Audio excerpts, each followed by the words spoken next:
ఈ రాష్ట్రంలో ఆడవారిని అడ్డం పెట్టుకుని బతికేటువంటి నీచాతి నీచుడు 420 గాడు చంద్రబాబు నాయుడు. వాడి బతికే ఆడవాళ్ళ మీద ఆధారపడి వాళ్ళ జీవితాలను అడ్డం పెట్టుకుని పైకి వచ్చినటువంటి 420 వెధవ చంద్రబాబు నాయుడు. వాడికి అడ్రస్ లేదు. వాడు ఎవడ కొడుకు ఎవడికి తెలియదు. వాడు ఎన్టీ రామారావు అల్లుడిగా, నారా భువనేశ్వరి భర్తగా ఈ రాష్ట్ర ప్రజలకు తెలుసు. అదేవిధంగా వీడికన్నా పెద్ద సన్నాసి 210 గాడు, ఆడి కొడుకు పప్పునాయుడు గాడు. ఆడు ఎన్టీ రామారావు మనవరాలను చేసుకుని నందమూరి బ్రహ్మిణి భర్తగా ఈరోజు ప్రజల మందికి వచ్చి మా తాత, నీ తాత ఖర్జూర నాయుడు, ఎన్టీ రామారావు కాదు, ఈరోజు ఏదో ప్రగల్భాలు పలుకుతున్నాడు. నిన్న మొన్న పనికి మాలినటువంటి ప్రాంతాలకు వెళ్ళి మీటింగులు చెప్తా జగన్మోహన్ రెడ్డి గారిని, మా ప్రభుత్వాన్ని, జగన్మోహన్ రెడ్డి గారికి భయం అంట వీడిని చూస్తే. ఎందుకు భయం? వీడు ఆయన పెట్టినటువంటి అభ్యర్థి మీద మంగళగిరిలో ఓడిపోయినటువంటి చౌట సన్నాసి అని చెప్పి, ఇటువంటి దరిద్రుడు సన్నాసి నిష్ఠ దరిద్రుడు మొహం కనుక చూస్తే కనుక మనకు కూడా దరిద్రం పడుతుందని చెప్పి భయపడుతున్న జగన్మోహన్ రెడ్డి గారు కాదు, ఇటువంటి నిష్ఠ దరిద్రులకి ఈ రాష్ట్రంలో ఉన్నటువంటి ప్రజానీకం అందరూ కూడా భయపడుతున్నారు. మనం కనుక చూసినట్లయితే జగన్మోహన్ రెడ్డి గారి భార్య భారతమ్మ లిక్కర్ స్కామ్లో ఉందని చెప్పి ఆవిడ ఏదో స్కాములకి పాల్పడింది, లిక్కర్ స్కామ్లో ఆవిడ పేరు కాడ ఉందని చెప్పి ఈ తెలుగుదేశం 420 నా కొడుకులు, ఈ చంద్రబాబు నాయుడు గారి ఊరకుక్కలో ఈ గజ్జి కుక్క మొరుగుతున్నాయి. చంద్రబాబు నాయుడు ఒళ్ళు దగ్గర పెట్టుకోవాలి. నిన్నగాక మొన్న గుడివాడ ఒక 20 మందిలో 25 మందిలో లేడీస్ని పంపించాడు. అంతకుముందు నిజ నిర్ధారణ కమిటీ అని చెప్పి పోటుగాళ్ళు మొగాళ్ళని పంపిస్తే నా కొడుకుని తన్ని పంపించాడు. అక్కడి నుంచి మళ్ళీ ఆడాలను పంపించాడు. ఈసారి వాళ్ళని కనుక కొట్టినట్లయితే ఏదోటి రచ్చరంబోలా చేసుకోవచ్చు. వాళ్ళ బొమ్మలు పెట్టుకుని ఆడాళ్ళ మీద బతికేటువంటి పిచ్చకుక్క చంద్రబాబు గారు వాళ్ళని అడ్డం పెట్టుకుని బతకొచ్చు అని చెప్పి వాళ్ళని పంపించి వాళ్ళతో నన్ను తిట్టిస్తాడు. అరే కొడాలి నాని నీది అది కోస్తాం, అరే కొడాలి నాని నేను ఇది చించుతాం, అరే కొడాలి నాని ఇది పీకుతాం. వాళ్ళని పంపిస్తాం కాదు, మా వాళ్ళు చెప్పారు వీటిని కూడా కొట్టి పంపిద్దాం అంటే వద్దులే పాని వదిలేని పా, వాళ్ళకేం తెలుసు వీడు గజ్జికొక్క చంద్రబాబు గారు వదులుతూ ఉంటాడు ఉస్కో డిస్కో అని. వాళ్ళు వచ్చి మొరిగెళ్తారు, మీరేం మాట్లాడమాకండి అని చెప్పి నేను చెప్పడం జరిగింది.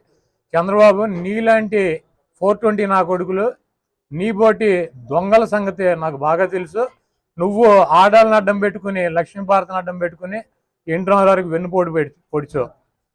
భార్యను అడ్డం పెట్టుకుని ఎన్టీ రామారావు అల్లుడిని అని చెప్పి రాజకీయాల్లో ఈ స్థాయికి వచ్చావు. నీ పేరు చెప్పుకుంటే నీ కొడుకు కూడా దేనికి పనికిరాడని చెప్పి ఎన్టీ రామారావు మనవరాల్ని మళ్ళీ వాడికిచ్చి ఆ పనికిరాని చోటకి దద్దమ్మకిచ్చి మళ్ళీ ఆవిడ పేరు చెప్పుకుని నీ కొడుకు కూడా బతికేటువంటి పరిస్థితిలో మీరున్నారు. మీ బతుకంతా కూడా ఆడవాళ్ళని అడ్డం పెట్టుకుని బతికేటువంటి నీచమైన బతుకు చంద్రబాబు నాయుడుదే, వాడి కొడుకు పప్పునాయుడు గారిదే.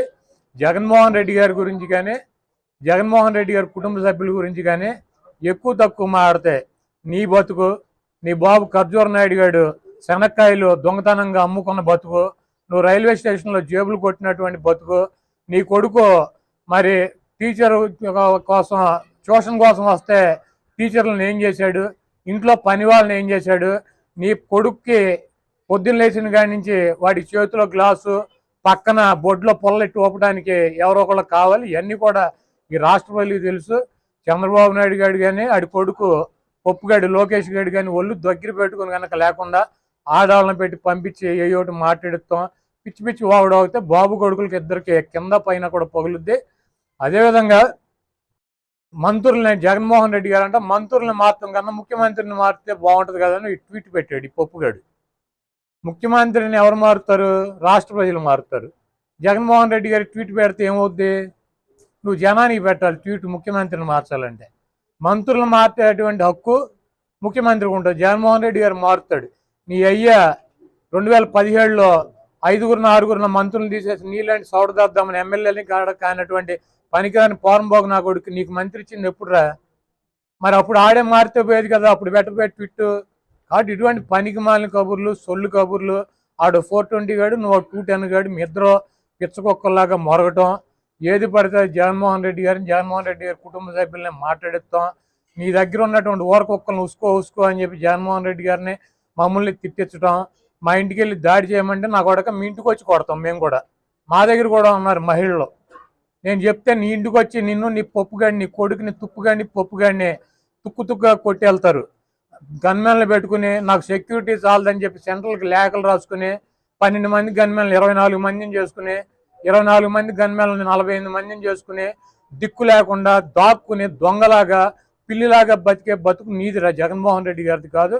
కాబట్టి పిచ్చివాగుడు వాకుండా చంద్రబాబు నాయుడు ఆడి కొడుకు పప్పుగాడు, తుప్పుగాడు ఇద్దరు కూడా ఒళ్ళు దగ్గర పెట్టుకుని ఈ 75 సంవత్సరాల వయసులో బతికితే బాగుంటుంది.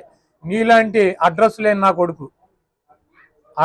నా కొడుకు ఎవడో కూడా తెలవని నా కొడుకు, నీ బట్టి 210 గాడిని తెచ్చి ఆడు కొడుకు అని చెప్పి ఉత్తుత్తి పుత్రుల్ని పెంచుకున్నటువంటి ఆడికి చంద్రబాబు నాయుడికి బుద్ధి ఉండాలి. కాబట్టి ఎక్కడ పుట్టినా పర్వాలేదు, ఎక్కడ పొరిలినా పర్లేదు, మన ఇంట్లో ఇయ్యంతే మందే దూడన్నట్టు నీ దూడమోహమాన్ని ఆడు అంగీకరించి నీలాంటి పిచ్చి కుక్కని రోడ్ల మీద వదిలి జగన్మోహన్ రెడ్డి గారిని మమ్మల్ని పిచ్చిబాగుడు వాగిస్తున్నటువంటి నీ బాబుకి కొడుకు ఇద్దరికి కూడా. హాయ్ ఫ్రెండ్స్, మా టుడే టుమారో యూట్యూబ్ ఛానల్ చూస్తున్నందుకు చాలా థ్యాంక్స్. మరిన్ని లేటెస్ట్ వీడియోస్ కోసం వెంటనే సబ్స్క్రైబ్ చేయండి. అలాగే ఈ బెల్ ని కూడా రింగ్ చేసేయండి. మా నోటిఫికేషన్స్ అన్ని మీ మొబైల్లో వస్తాయి. అలాగే మా వీడియోస్ మీకు నచ్చితే లైక్ చేయండి, షేర్ చేయండి, నచ్చకపోతే కామెంట్ చేయండి.